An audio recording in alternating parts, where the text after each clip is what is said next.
c'est hyper culpabilisant pour des femmes qui ne seraient pas du tout à l'aise avec l'idée de masser leur périnée et qui pourraient se dire oh, si j'ai une épisiotomie, c'est de ma faute. Donc c'est double punition pour les femmes. D'un côté, on leur fait sentir qu'elles ne sont pas à l'aise avec leur corps et qu'en plus, elles pourraient être responsables si elles ont une épisiotomie.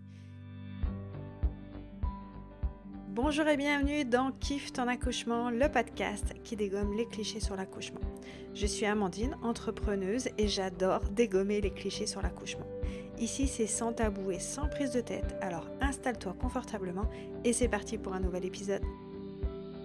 Bonjour et bienvenue dans ce nouvel épisode de Kiffe ton accouchement et cette semaine on va parler d'un sujet qui clairement n'envoie pas du rêve, mais c'est quand même important d'en parler, c'est la fameuse épisiotomie. Alors, je vous rassure, je vais vous donner des informations super rassurantes dans cet épisode.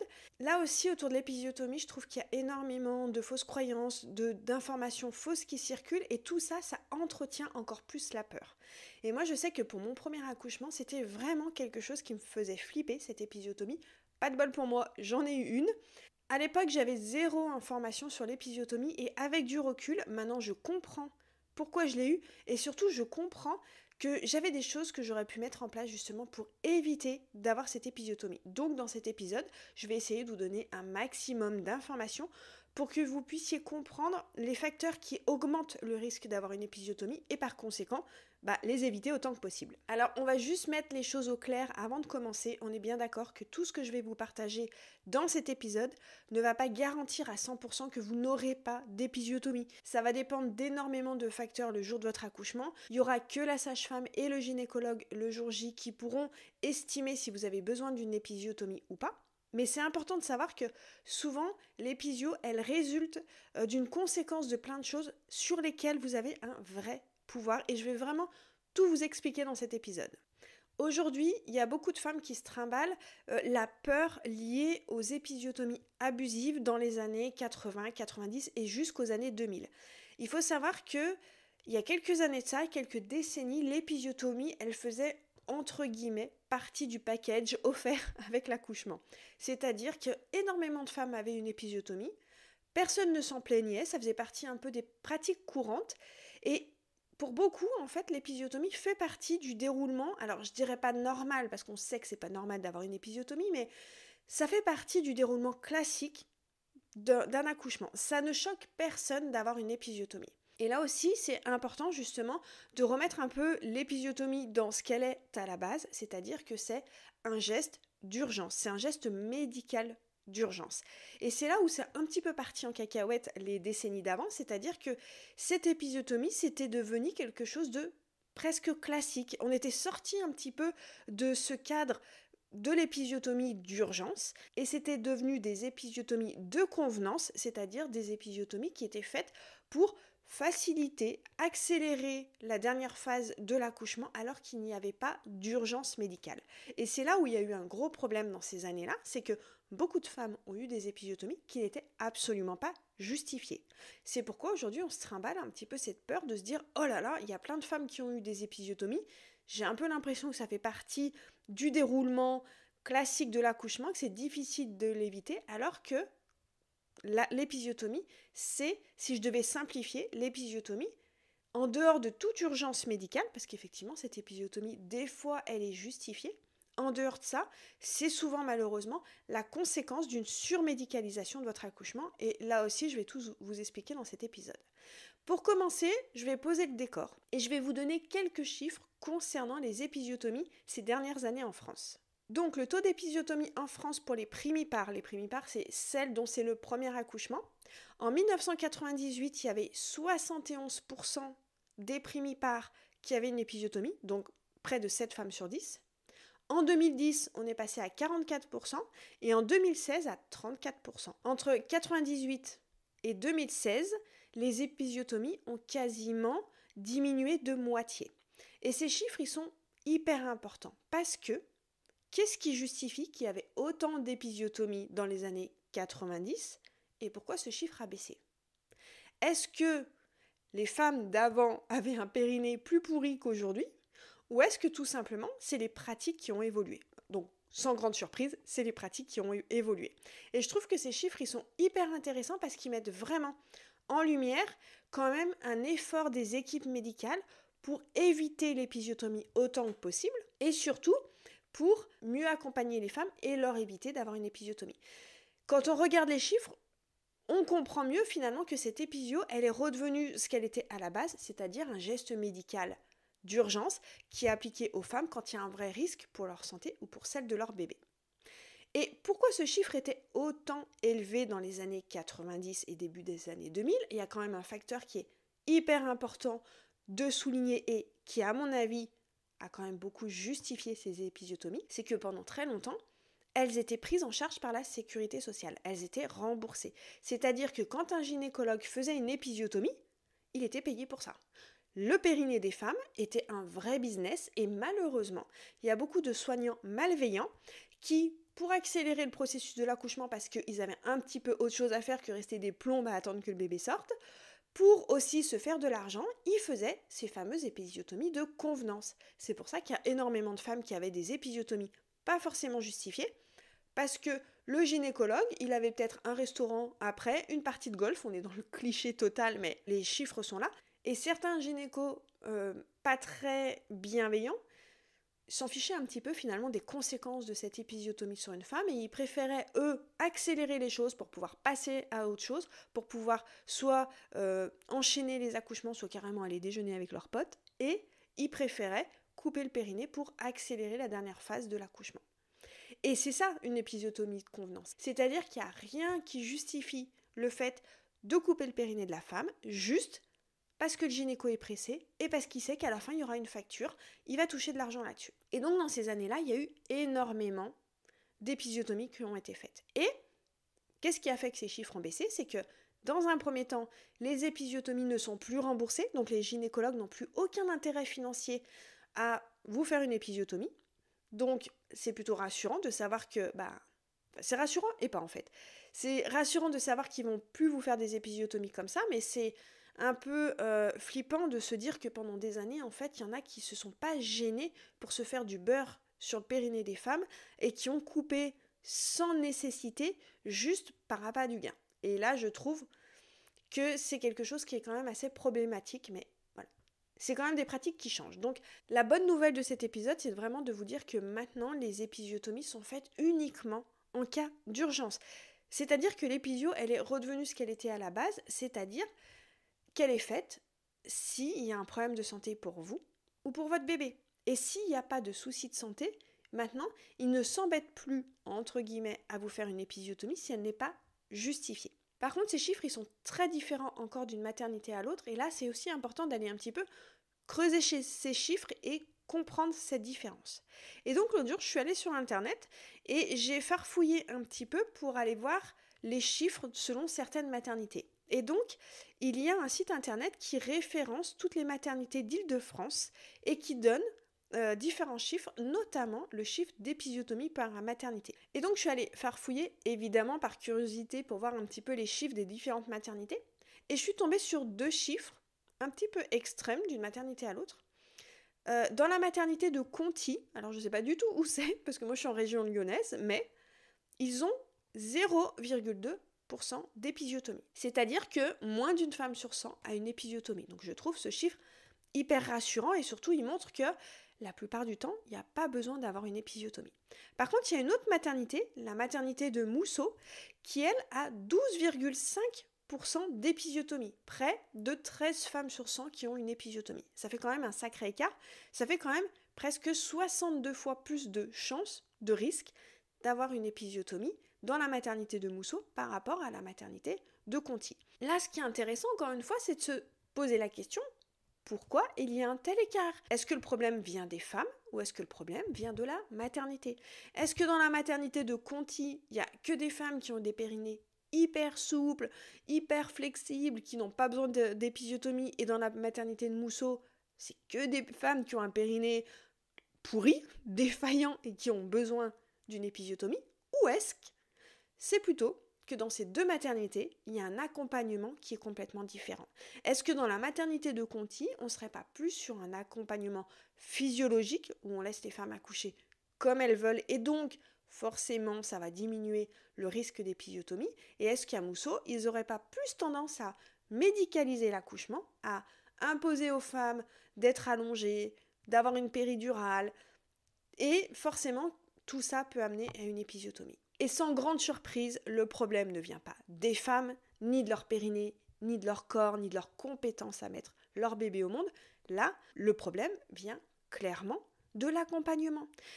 En fait, quand on comprend un petit peu la physiologie, on comprend que si on laisse une femme accoucher comme elle veut, en étant mobile, en pouvant boire, en ayant confiance en elle, en n'étant pas pressée par le temps, en étant encouragée, toute la physiologie, toutes les hormones vont se mettre en route.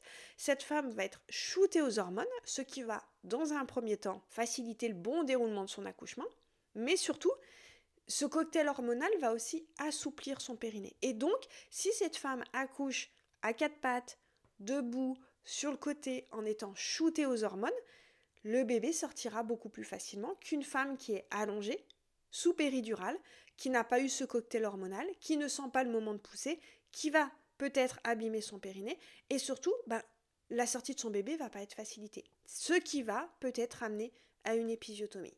Alors là, je veux quand même nuancer. C'est très important pour moi de quand même apporter une nuance. Ce n'est pas parce que vous accouchez avec une péridurale que vous aurez forcément une épisiotomie. Ce n'est pas parce que vous ne prenez pas la péridurale que vous n'aurez pas du tout d'épisiotomie.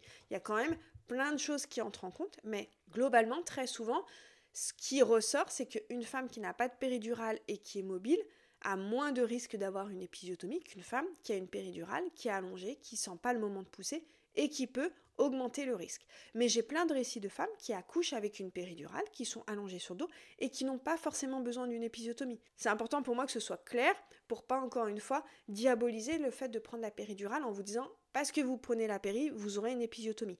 Absolument pas. C'est souvent une conséquence de plein de choses, mais il y a des choses qui augmentent le risque. Le fait de prendre la péridurale, d'être allongé, de ne pas ressentir ce qui se passe dans notre corps, de mal pousser. Je mets des grandes guillemets sur le mal pousser. C'est pas qu'on pousse mal, c'est juste qu'on ressent pas ce qui se passe dans notre corps quand on a une péridurale. Donc forcément, on ne pousse pas au bon moment. Mais tout ça peut augmenter le risque d'avoir une épisiotomie. Donc, l'épisiotomie, elle est quand même grandement diminuée aujourd'hui par une volonté de la part des équipes médicales. J'ai heureusement plein de témoignages de sages-femmes qui me disent que maintenant, elles voient quasiment plus d'épisiotomie en salle de naissance, que ça se fait quasiment plus, sauf quand c'est absolument justifié. Et je trouve que c'est hyper rassurant de savoir ça par rapport à quelques années où on se disait, c'était un petit peu le loto, si on tombait sur un gynéco sympa, on évitait l'épisiotomie, si on tombait sur un gynéco pas très scrupuleux, qui avait envie un petit peu d'arrondir les fins de mois, on pouvait avoir une épisiotomie. Et ça, heureusement, même si peut-être ces pratiques sont encore faites dans certaines maternités, ça reste quand même extrêmement rare. Et souvent, ces épisiotomies, elles sont justifiées. J'ai aussi envie d'apporter des informations concernant la déchirure, parce que ça aussi, c'est quelque chose qui fait flipper, très clairement. Et il y a quelques années de ça, aussi, dans les pratiques des gynécologues, c'était de faire une épisiotomie, de couper le périnée s'il voyait qu'il était en train de se déchirer. Donc une femme qui avait un début de déchirure dans les pratiques, c'était noté que les gynécologues devaient faire une coupure, une incision, une épisiotomie pour éviter une trop grande déchirure. Et là aussi, les choses ont changé et ils se sont rendus compte que si c'était une petite déchirure, il valait mieux laisser cette déchirure et ne pas faire d'épisiotomie. Que privilégier la déchirure était quand même, en termes de cicatrisation, plus facile, plus indiqué qu'une épisio. Donc ça aussi, c'est quelque chose qui a fait baisser le nombre d'épisiotomies parce que avant, en prévention d'une déchirure, il faisait une épisiotomie. Et là, les pratiques ont changé. Il y a des documents du Conseil national de l'Ordre des gynécos de France qui indiquent vraiment noir sur blanc que selon le degré de déchirure, il ne faut pas faire une épisiotomie de prévention. Donc là aussi, c'est hyper rassurant de savoir qu'il vaut mieux avoir une petite déchirure ou une déchirure moyenne qui cicatrise beaucoup mieux qu'une épisio. Et pour comprendre pourquoi une déchirure cicatrise mieux qu'une épisiotomie, je vous invite à faire ce petit test tout simple chez vous. Vous prenez une feuille de papier. D'un côté, vous mettez un coup de ciseau et de l'autre côté, vous déchirez. Et vous allez voir que là où vous avez coupé avec le ciseau, où c'est net, les bords, ils ont du mal finalement à se recoller l'un contre l'autre. Par contre, là où vous avez déchiré, il y a les fibres du papier et c'est plus facile de superposer les deux morceaux. Vraiment, essayez de faire cet exercice chez vous. Vous prenez un morceau de scotch et vous essayez de recoller là où vous avez mis un coup de ciseau et là où vous avez déchiré. Et vous allez voir que la déchirure, c'est plus facile que les tissus, les fibres se remettent les unes sur les autres. Et c'est ce qui explique qu'il vaut mieux une déchirure qui cicatrise beaucoup plus facilement plutôt qu'une épisiotomie. Donc tout ça, entre le fait que l'épisiotomie ne soit plus remboursée, le fait que les pratiques ont changé dans les salles de naissance, le fait qu'il vaut mieux privilégier une déchirure plutôt qu'une épisiotomie, fait que les chiffres ont grandement diminué. Je vous les redonne, ces chiffres. En 1998, il y avait presque 72% des primipares qui avaient une épisiotomie, et en 2016, plus que, entre guillemets, 35%. Donc la moitié des épisiotomies en moins. Donc comme je vous disais, le problème de ces épisiotomies, ce n'est pas vous, ce n'est pas votre corps, ce n'est pas votre périnée, c'est principalement 9 fois sur 10 la conséquence d'une surmédicalisation de votre accouchement. Comme je vous le disais tout à l'heure, en fait, la physiologie fait que le jour de votre accouchement, si vous êtes mobile, vertical, que vous pouvez boire, que vous pouvez manger, que vous pouvez vraiment sécréter de l'ocytocine, l'hormone des contractions, de l'endorphine, l'hormone, l'antidouleur naturelle, vous allez être shooté à toutes ces hormones. Ça va vraiment vous permettre de faciliter votre accouchement et surtout d'avoir un périnée qui va être gonflé d'hormones, ce qui va lui permettre une certaine élasticité et va permettre à votre bébé de sortir plus facilement. Vous imaginez bien que si vous êtes allongé sur le dos, avec une péridurale trop dosée, que vous ne pouvez pas boire, que vous ne pouvez pas manger, au moment de pousser, déjà la gravité et la verticalité n'aident pas votre bébé. Vous avez une péridurale, selon comment elle est dosée, vous n'allez pas sentir ce qui se passe dans votre corps, vous n'allez pas sentir vos contractions et vous allez mal pousser. Encore une fois, je mets des guillemets, ce n'est pas que vous poussez mal, c'est que vous ne sentez pas le moment de pousser. Vous êtes épuisé par des heures de travail, vous êtes épuisé parce que vous n'avez pas mangé ni bu depuis 24 heures. Votre bébé commence aussi à se fatiguer. Votre bébé, il n'est pas non plus aidé par la gravité parce que vous êtes allongé sur le dos. Et là aussi, par rapport à votre dos, à votre bassin, c'est important de savoir que le corps, il est bien fait. Et au niveau du bassin, vous avez un os, le sacrum, qui s'ouvre vers l'extérieur. Et ce sacrum, en s'ouvrant vers l'extérieur, il va permettre à votre bébé de gagner quelques centimètres. Donc si vous êtes debout, vertical, que vous pouvez bouger, que votre sacrum est mobile, votre bébé sera grandement aidé par la verticalité, la mobilité et le fait que votre bassin va s'ouvrir légèrement pour lui laisser quelques centimètres de plus. Mais si vous êtes allongé sur une table, les pieds dans les étriers, la gravité, la mobilité, votre bébé, il n'en profite plus puisque vous êtes allongé. Mais en plus, votre sacrum, il est verrouillé contre la table. Le bas de votre dos est collé contre la table. Donc en plus, il ne gagne pas ces quelques centimètres. Et vous avez une péridurale qui vous empêche de sentir et vos contractions et le bon moment de pousser. On se rend bien compte que si à un moment, vous êtes fatigué et que votre bébé aussi est fatigué, que ça traîne en longueur, que le rythme cardiaque de votre bébé est en train de faiblir, l'équipe médicale va devoir intervenir. Donc, dans un premier temps, ils vont peut-être vous dire de pousser plus longtemps, plus fort. Peut-être que vous allez là abîmer votre périnée parce que clairement, c'est pas le bon moment pour vous de pousser parce que votre périnée n'est pas suffisamment souple. Et si vraiment là, ils sentent qu'il y a une urgence, ils vont faire une épisiotomie pour vite que votre bébé sorte. Et en fait, quand on refait ce chemin à l'envers, quand on refait l'histoire à l'envers, on se rend compte qu'il n'y a finalement rien qui avait vraiment justifié cette épisiotomie, c'est juste cette fameuse cascade d'intervention, tous ces petits actes qui ont amené à ce que vous vous retrouviez allongé avec une péridurale, à rien sentir, à pousser mal, entre guillemets, et à ce que l'équipe médicale intervienne. Là aussi encore, je veux mettre une nuance, il y a des femmes, plein de femmes qui accouchent comme ça et qui n'ont pas forcément d'épisiotomie. Mais c'est juste qu'on se rend bien compte que tous ces facteurs mis bout à bout augmentent vraiment le risque. La position allongée, le fait de ne pas boire, le fait de ne pas être shooté aux hormones, le fait de ne pas sentir quand est-ce qu'il faut pousser, tout ça contribue à augmenter le risque d'épisiotomie. Et c'est pour ça qu'il y en a eu beaucoup dans les années 90, parce que toutes les femmes accouchaient comme ça. Toutes les femmes accouchaient allongées avec une péridurale. Et là aussi, vu que les femmes maintenant veulent de plus en plus accoucher sans péridurale, forcément ça fait aussi diminuer le taux d'épisiotomie. Pour vous faire une petite synthèse de comment diminuer le risque d'épisiotomie, je vous le répète, c'est pas parce que vous allez appliquer tout ça à la lettre que je peux vous garantir que vous n'aurez pas d'épisiotomie. Par contre, je peux vous garantir que vous allez éliminer le risque d'en avoir une. Peut-être que vous en aurez une parce qu'on ne sait pas comment va se dérouler votre accouchement. Peut-être qu'il y aura une vraie urgence médicale qui va justifier d'avoir une épisiotomie. Mais une chose est sûre, c'est qu'en mettant tout ça en place, vous allez quand même être dans une dynamique qui va vous permettre de diminuer vraiment ce risque. Comment diminuer le risque ? En étant mobile. Ça, c'est vraiment, je pense, la clé numéro 1. Plus vous serez mobile, plus vous serez vertical, plus vous allez aider votre bébé à bien s'insérer dans votre bassin, plus vous allez aider votre bassin à s'ouvrir et forcément, ça va simplifier le travail de votre bébé. En fait, la position allongée sur le dos, elle devrait être prise uniquement dans 2 cas. Soit parce qu'il y a une vraie urgence médicale qui fait que l'équipe médicale doit intervenir, et là, la position sur le dos, pour eux, c'est la plus confortable parce qu'ils doivent intervenir, ou parce que vous êtes bien dans cette position. Si c'est vous qui décidez de vous mettre allongé sur le dos, parce que vous êtes bien, parce que pour gérer vos contractions, c'est mieux, parce que vous avez envie de vous reposer, parce qu'en fait, on s'en fout, pourquoi ? C'est complètement OK. La position sur le dos ne devrait jamais vous être imposée s'il n'y a pas d'urgence médicale. Donc, tant qu'il n'y a pas d'urgence médicale, et tant que vous êtes bien debout, vertical, assise, ou sur un ballon, bougez autant que possible. Si à un moment vous avez besoin de vous mettre allongé sur le dos, parce que c'est le bon moment pour vous, parce que vous sentez que ça vous fait du bien, allongez-vous sur le dos. Ensuite, en retardant la péridurale le plus possible.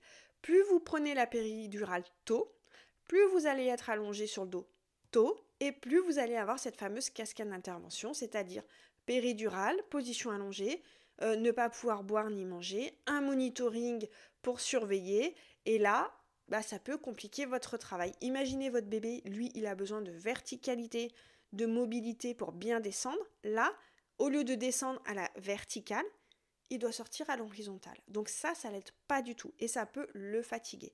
Donc, plus vous allez retarder la péridurale, plus vous allez être mobile, moins vous aurez de médicalisation et plus vous diminuez le risque d'épisiotomie. Là aussi, c'est important d'apporter une petite nuance.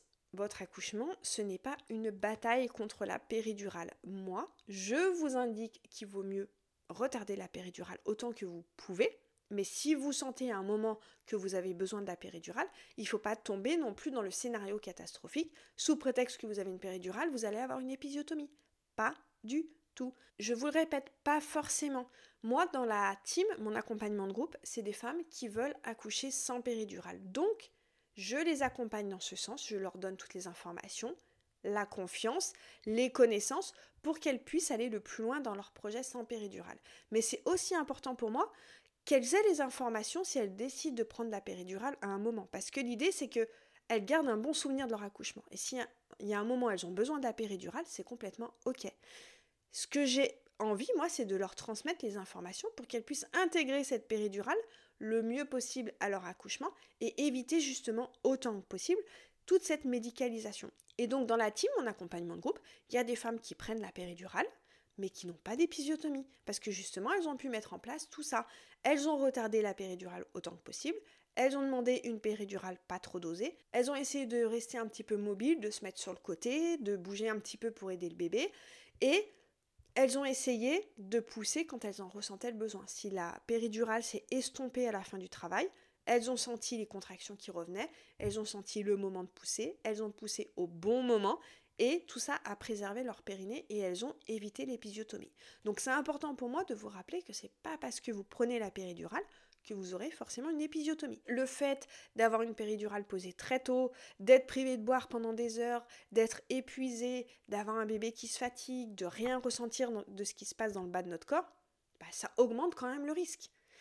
Les femmes qui accouchent le plus naturellement possible, même si certaines parfois peuvent avoir une épisiotomie, entre celles qui ont un accouchement hyper médicalisé et celles qui ont un accouchement naturel, le risque d'épisiotomie, il est beaucoup plus élevé avec cette médicalisation.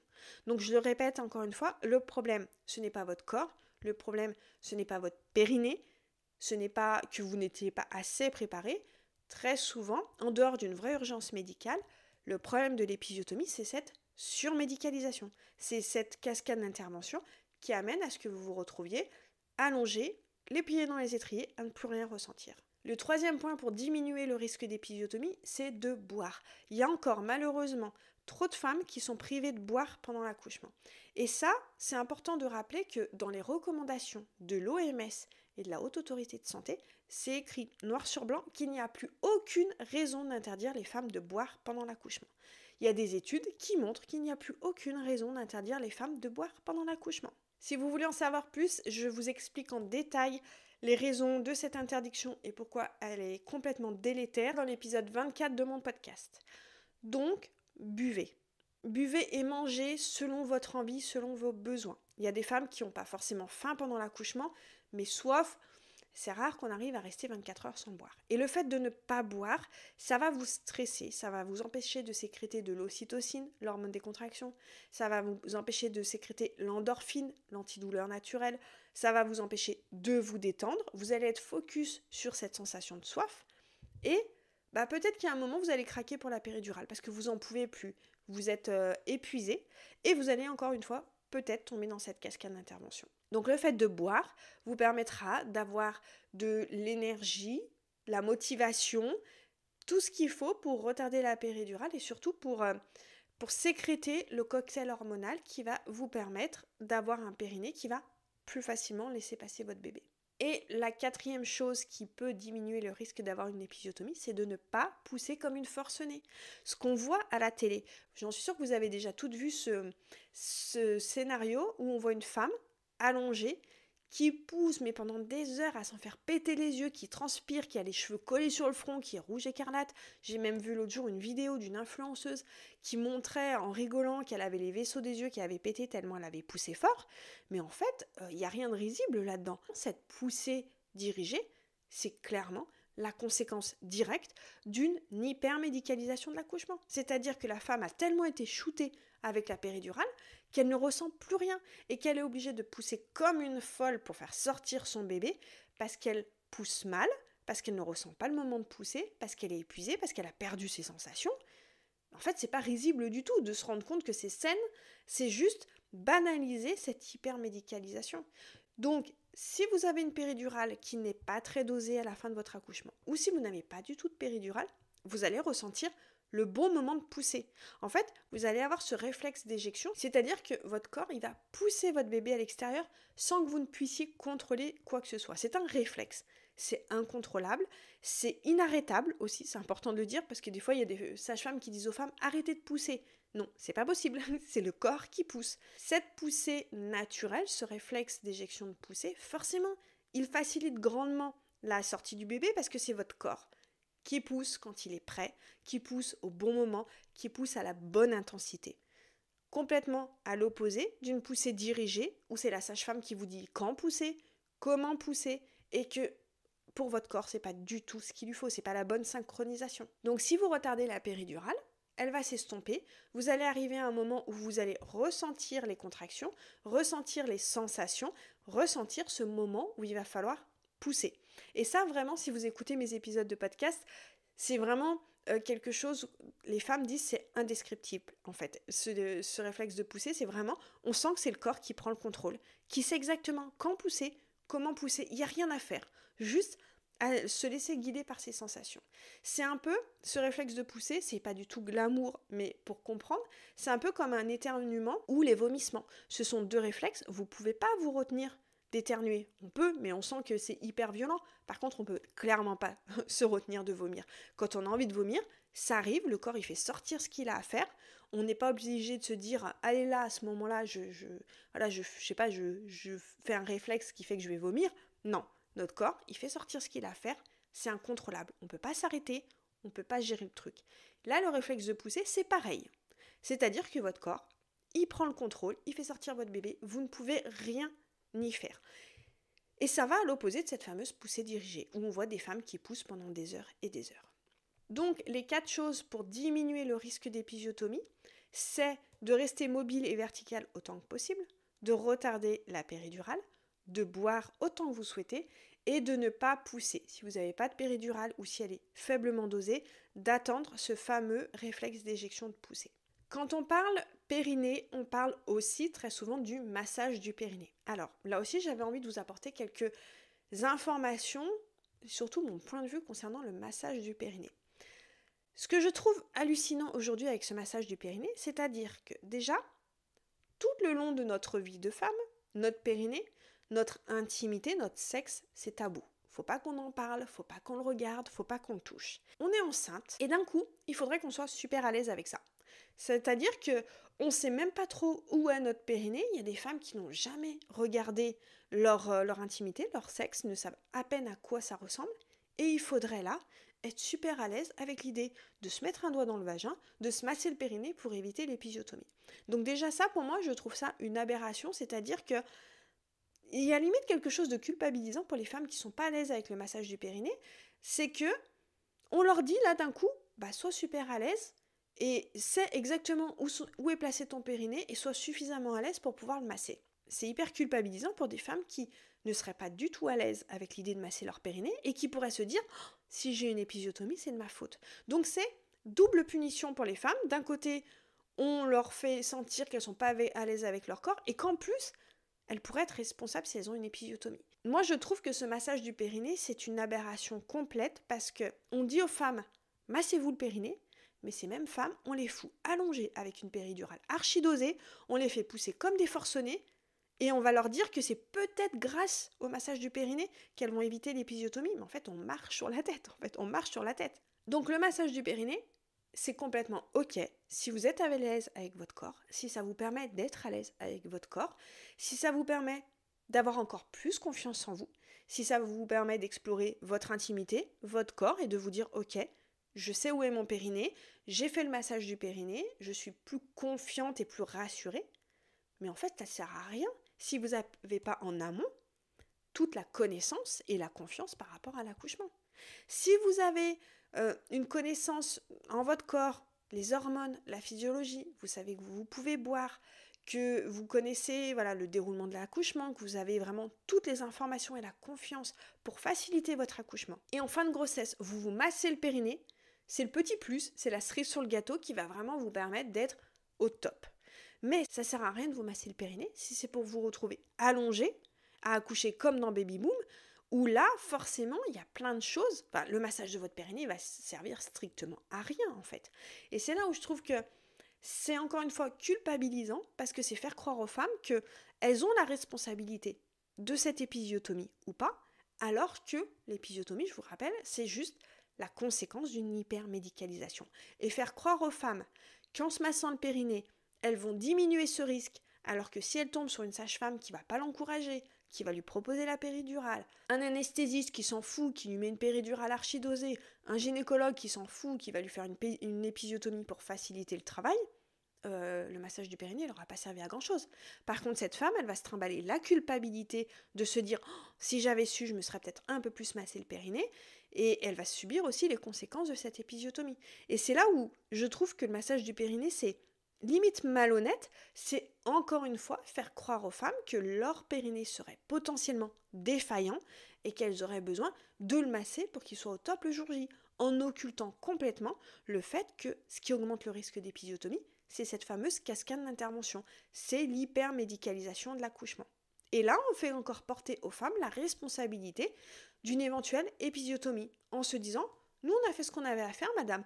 Peut-être que vous auriez dû un peu plus vous masser le périnée. » Bah non, en fait. Se masser le périnée, ça sert à rien si la femme, elle est allongée, qu'elle est stressée, infantilisée, violentée, qu'on lui dit de pousser alors qu'elle n'en ressent pas le besoin, qu'on lui fait peur, qu'on lui dit si dans 5 minutes votre bébé n'est pas sorti, on vous fait une césarienne.